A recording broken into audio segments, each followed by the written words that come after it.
Okay. In today's video, we are going over how I like to find the best physical therapy research articles. Let's do it. So, this is a pretty funny stat. This is not based on physical therapy research. This is some physician research. This journal was by Alper J. Oh, excuse me. It's Alper J. Journal of Medicine Science Association 2004. And they were looking at the amount of articles out there and then trying to figure out how much time it would take for a physician to go through all the literature in order to stay up to date. And I took this directly from this article. It's pretty funny. We estimate 7,287 articles are published monthly in this set of journals, and it was a specific subset of physicians. I think it was epidemiology. Physician trained in epidemiology would take an estimated 627.5 hours per month to evaluate these articles, right? So there's a god awful amount of research to stay on top of, and there's just no way humanly possible you can stay on top of all of this research. It doesn't happen, right? So this is a big problem for physicians, for physical therapists, for everybody who wants to stay on top of medical research. It's just challenging, right? So in today's video, we're talking a little bit about how I like to find the best and most relevant physical therapy research so you can stay up to date. This question came from Daniel Snyder, currently a student at Champion PT and Performance. Thank you very much. I find a lot of folks ask me this just because they see that I like to look through a lot of research. And I'm not saying I have the perfect way to stay on top of literature, right? I don't think I do actually, but it's decent. And I just want to share how I do it, right? And I have 4 steps, right? So essentially, I usually come to the physical therapy literature with a question of some sort, right? What do I want to get answered? So that's the first thing. Second thing I do is I hop on my favorite search engine, right? Maybe you've heard of it. It's called Google, right? You can search directly into PubMed. Just I've found that if you search into Google and then put the word PubMed into the Google search after or before or somewhere within your Google search query, you actually have a better outcome. Google has a tremendous search engine. They've been doing it for years, obviously the best. So if you just ask a question into Google and then put PubMed at the end, and then you look at your results, you can just look through all of the articles that they kind of lay out for you. And it works out really well. The second piece is you want to find, or excuse me, third piece, you want to find relevant articles. Not all articles are going to be relevant to you. Obviously, there's a million articles you have to wade through. I'll show you how to do this. And lastly, once you find that good article, you dive deep. And sometimes you have to dive a little bit deeper. So sometimes that means looking at the article and the articles that they cite within that article, and then diving a little bit deeper, and then diving deeper and deeper. And sometimes you go down some pretty long rabbit holes, but sometimes it's worth it. So before we get going, I want to let you know about the Fitness Pain Free Mini Course. If you like learning from me, this is Next Natural Step. It's a free mini course. If you want to check it out right now on Instagram, go into my profile and the highlights under the mini course. If you're watching the recorded version of this, I'll put a link in the show notes. You can definitely check it out. We go over 4 main lessons: how traditional schooling is to fail us. So essentially, schooling's great. Physical therapy school, I learned a ton, but didn't learn how to be an expert working in strength and fitness. So that's a problem. We need to learn these things if we want to work in strength and fitness. Number 2, 7 reasons why people get hurt in the gym. So if you don't understand why folks get hurt in the gym, it's going to be pretty tough to rehab them, keep them safe in the future. Next one is 4 simple steps to getting your clients out of pain. So rehab can be complicated. We'll make it simple, nice and easy. 4, how to build the career of your dreams and earn the respect of your community. Learning is great. It's a lot of fun, and I do a ton of it. And I know you guys usually come to learn from me, but usually the reason why is because you want to be more competent, right? You want to be valued by your patients. You want to be valued by your community. So I'll show you how you can do that besides just being, smart and valuable to your clients. Okay. So I'll leave a link in the show notes. You can check that out. And if you want the absolute most comprehensive course certification I offer, I'd recommend checking out the Fitness Pain Free certification. So essentially, if you sign up for the Fitness Pain Free mini course, you're automatically enrolled into a wait list for Fitness Pain Free certification. This opens up 4 times per year. It is the largest and most comprehensive course and certification that I offer, right? I call it a university education work in strength and fitness. So if you are interested in learning more from me, check out the mini course. If you want to go deep, deep, deep with me, and then check out the certification, sign up for the mini course, you'll be enrolled into the waiting list, and I'll let you know when it pops up again. Boom. So number 1, we're trying to answer a question. Okay, so we have a question we want answered, and that's the reason why we're going to Google PubMed, trying to look through research, right? And sometimes this is a very specific question that's answered pretty easily. So one question you may have is, when do rotator cuff tears fail after surgical repair, right? So if you're dealing with a post-op rotator cuff repair patient, obviously you want to make sure you don't re-tear the rotator cuff. So you want to figure out, when do these re-tears actually occur? Is it in the first 6 weeks? Is it in the first 3 months? Is it month 3 to 6? Is it going to be after 6 months, right? And again, this will vary a little bit based on the study that you read. So it's important that you dive a little bit deeper, maybe check out a couple articles to get that answer solved. But sometimes it's as easy as hopping into Google, asking this question, putting the word PubMed at the end, checking through 1, 2, 3 articles, and you'll have your answer right there. Okay. So sometimes it's super simple, right? But sometimes it's not. And I think more often what folks are looking for is something that's a little bit more broad. Let's say you have a patient that comes in with a lateral ankle sprain. And this is relevant to me because right now I'm doing a deep dive into lateral ankle sprains. So I just did this process. It's really fresh in my mind. So you maybe want to know, what's the best evidence-based treatment for lateral ankle sprains, right?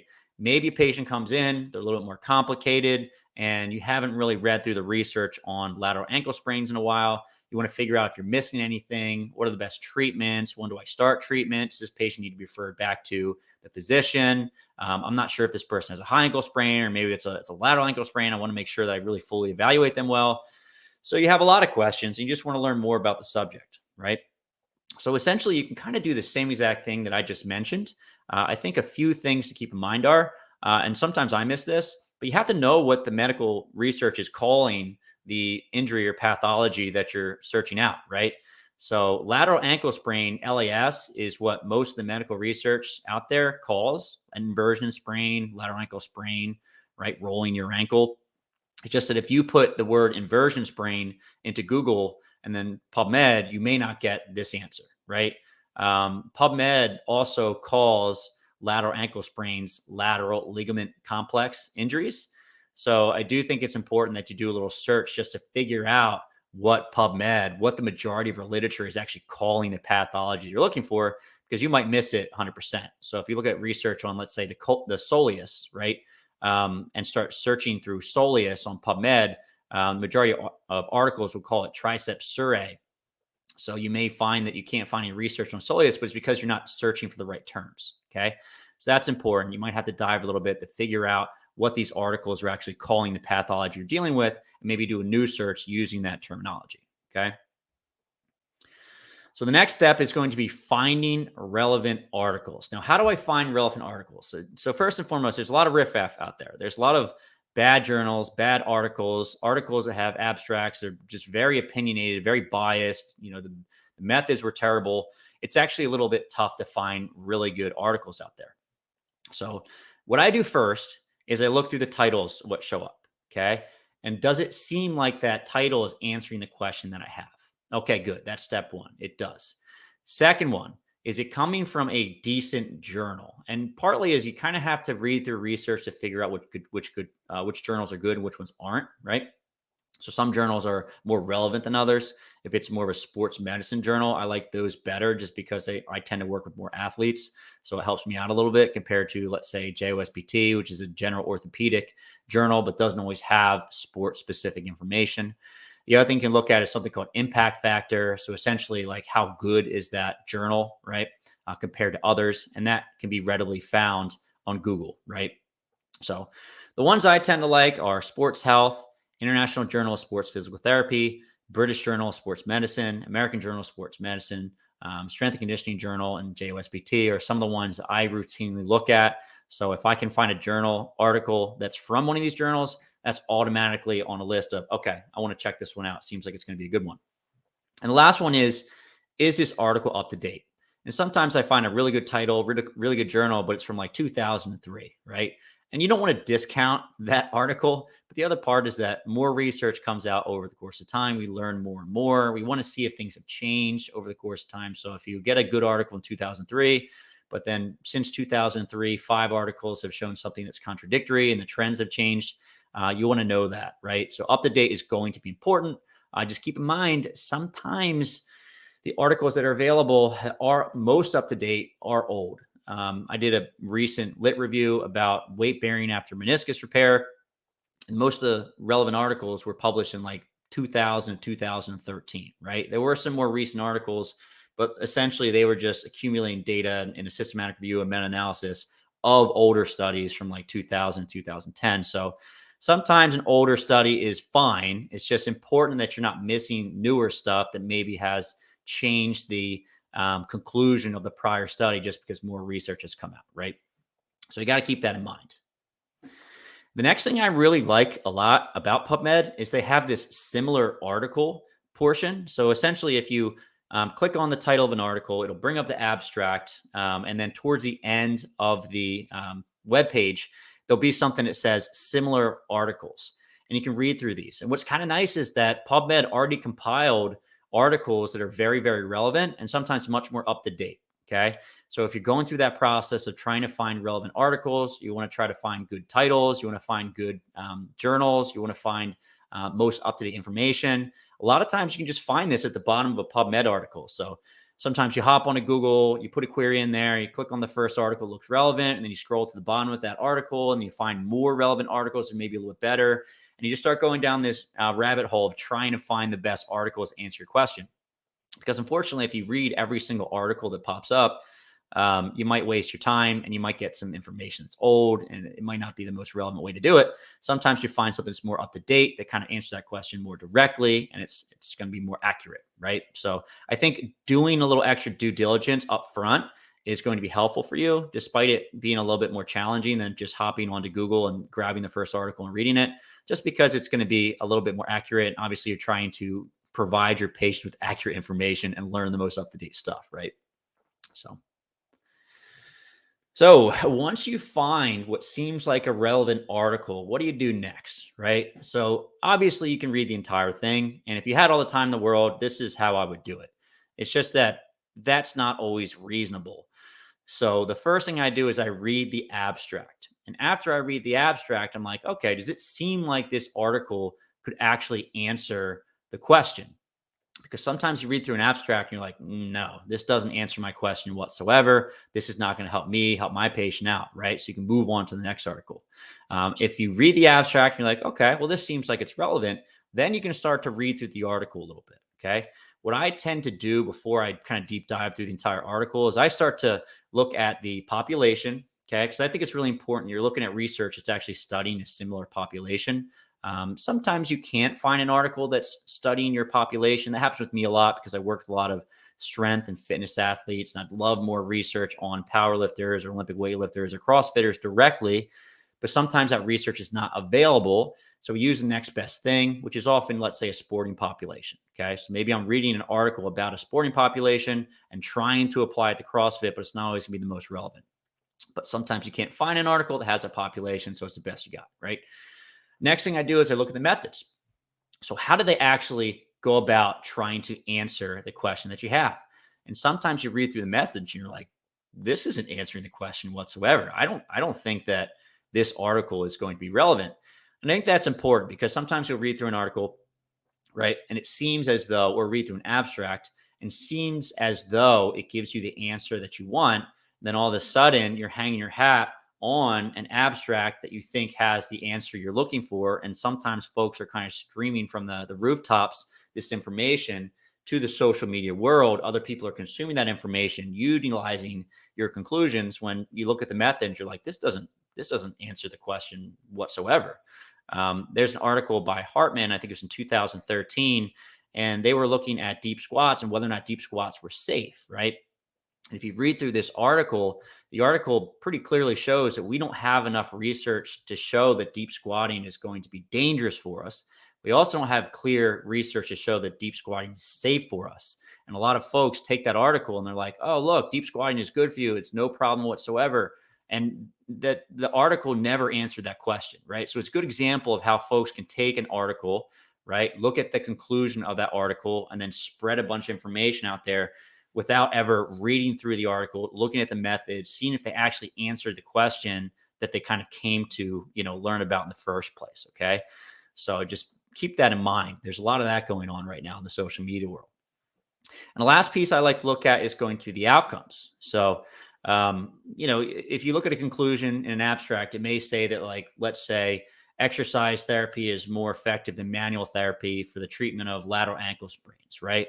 But if you look at the outcomes and then you start to see the difference between groups, right? So let's say the VAS improved by 3 points in the exercise group and then 2.5 points in the manual therapy group, right? It's like, that's pretty dang similar. So it's just important that you look at those outcomes, see if the difference is not only significant, but also clinically relevant. Because if you have an article that says one form of exercise is better than other, but it's about the same, or there's very little change whatsoever compared to control, then it's going to change your, thought process of whether or not you want to use that exercise or manual therapy, whatever it is, right? So, and we already talked about this a little bit, but once you've looked at the abstract, determined, okay, this looks like a decent paper to start going through a little bit more, looking at the methods. Okay, I like the way they're doing this. Oh, look, outcomes look actually pretty interesting. The population is similar to mine. Then you can go ahead and take a deep dive. Okay. And this is where you learn the most. And obviously, like I said, if we could read every single paper that comes past, that'd be the best way to do it. But the thing is, our brains are only so fast at processing information, and there's too much information coming out, right? So first, you got to scout and make sure it's a good article. But once you get a good article, then you want to read it all the way through. I actually love reading the introduction, and this is for systematic reviews and meta-analysis because I feel like it catches me up, right? So when I was reading through the lateral ankle sprain literature, I found a couple up-to-date articles from like 2022. If you read through the introduction and you're kind of hoping that the authors of the papers did a good job of combing through the literature, but they'll basically catch up, right? So what's been going on in the world of lateral ankle sprains? Like, what's the prevalence, right? How often are they occurring? What populations are they occurring? What are the traditional treatment approaches? Blah, blah, blah, blah, blah. So they just outline everything up for you, catches you up to date. And I really like that. So I would recommend reading through the introduction. The second thing I like to look at is the population. We already talked about this, but is the population they're studying relevant for you? Okay. And for a lot of these big meta-analysis and systematic reviews, yes, keep in mind that they are just taking a whole bunch of different papers, combining all the populations together and seeing if they have a similar outcome. Sometimes this is a problem, right? If you have very varied populations and bring them all together, and your interventions are mixed, even though they're exercise based, and sometimes your outcomes are skewed too. So I think you just need to take that with a grain of salt. Look at the population. Is the population specific? Is it broad? Is it varied? Because that's obviously going to influence the outcomes and whether or not you can say, yeah, this article makes sense for my population. Sometimes it doesn't, right? Next thing you look through is the methods. Is the way they created this study valid? Do they have a control group?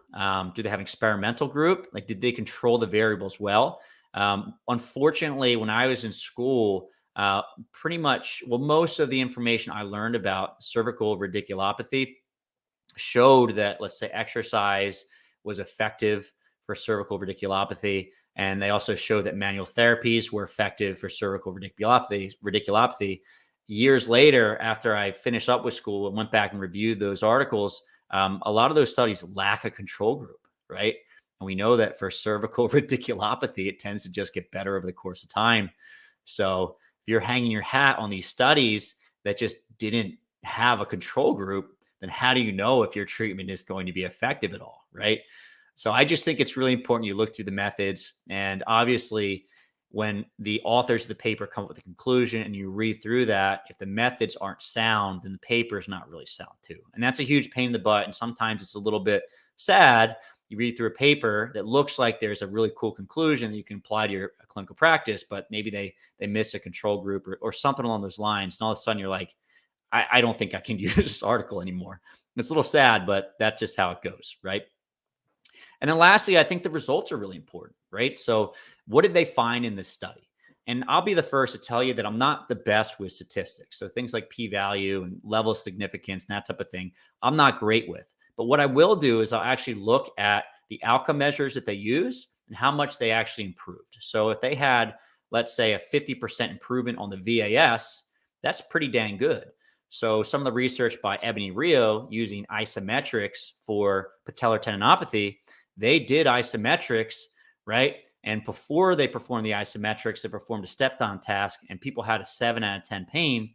After they performed the isometrics, it went down to a 1 to a 2 out of 10 of pain, right? Now, to me, that's amazing. If I can get my patients from a 7 out of 10 pain down to a 2 out of 10 pain before I exercise them, That's an enormous win, right? And the results of that paper showed to me that that's a great intervention for me to try with my patients. You'll find some other research that say that exercise is effective for reducing pain in the short term, or maybe foam rolling is effective, or stretching is effective in the short term. But maybe that change is only a 1 to a 2 change on a 0 to 10 scale for VAS, right? So I think it's important you just look at the particular outcome measures they utilize and whether or not you have a relevant change and not just a significant change. Because sometimes you will have a significant change, which much, it's very small compared to, let's say, the control group, right? Or the placebo, whatever it is. And at the end of the day, it might actually not be relevant to your clinical practice, or it might be very, very powerful. So I do think it's worthwhile you look at the results and figure out what are they actually measuring, and was it a big change or a small change, right?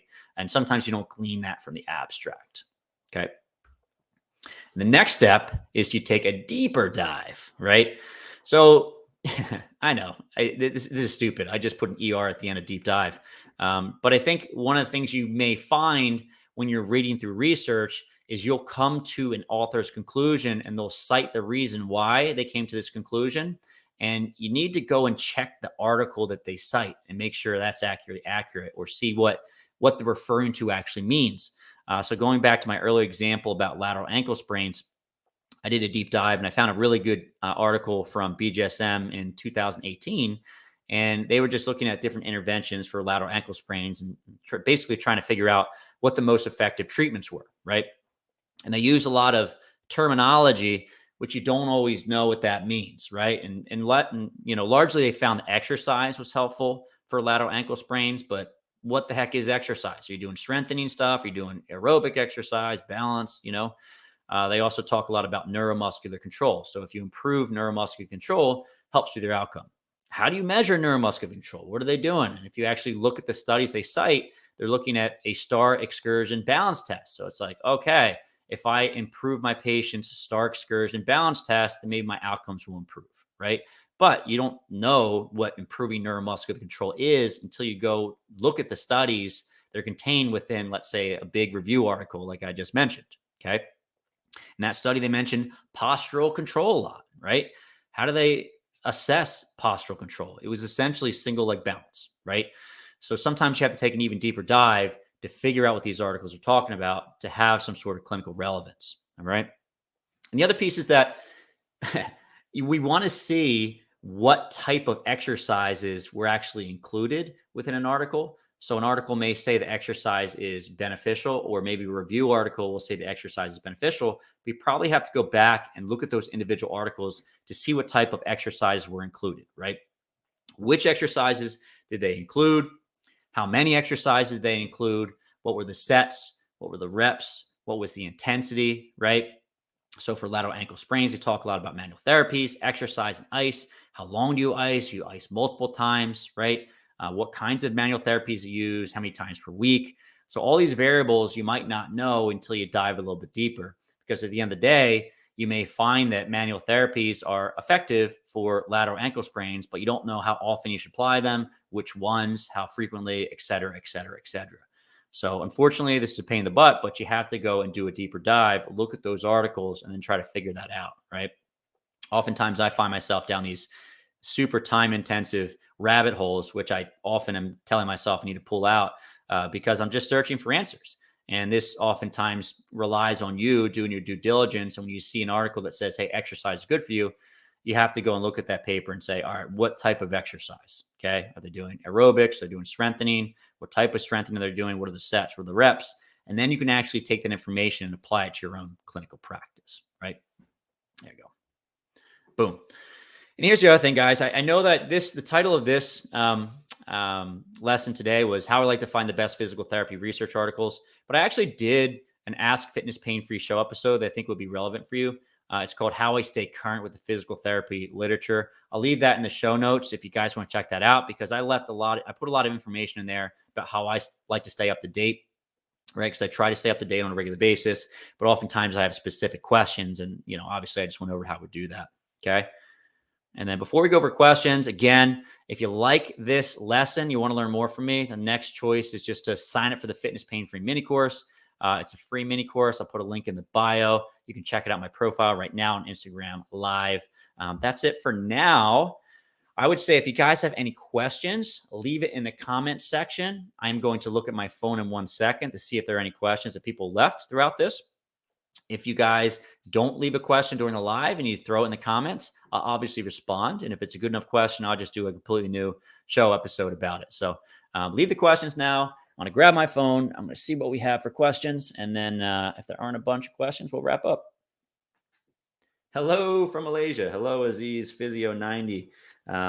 Thank you for showing up, man. I see you sign up for all my lead magnets and stuff and engaging with my my social media. I really appreciate that. Thank you. Let's scroll up, scrolling up. Boom. Hello, everybody. Boom, boom, boom. Boom, boom, boom. There we go. There we go. Doesn't look like much. Best physical therapy page. Let's go. Nolan Winkleman. What's up, man? Thank you. Appreciate it. Okay, guys. All right. So that's it for now. Appreciate you guys joining me. I always say this, but I have a lot of gratitude for you guys. I really appreciate you showing up. I get to live my dream. I get to do what I love for a living because of folks like yourself, watch my content, buy my products, supporting me. So thank you very much. If you have any questions, again, leave them in the comments. I'll get to them, and I'll see you on the next one. All right, guys. Later.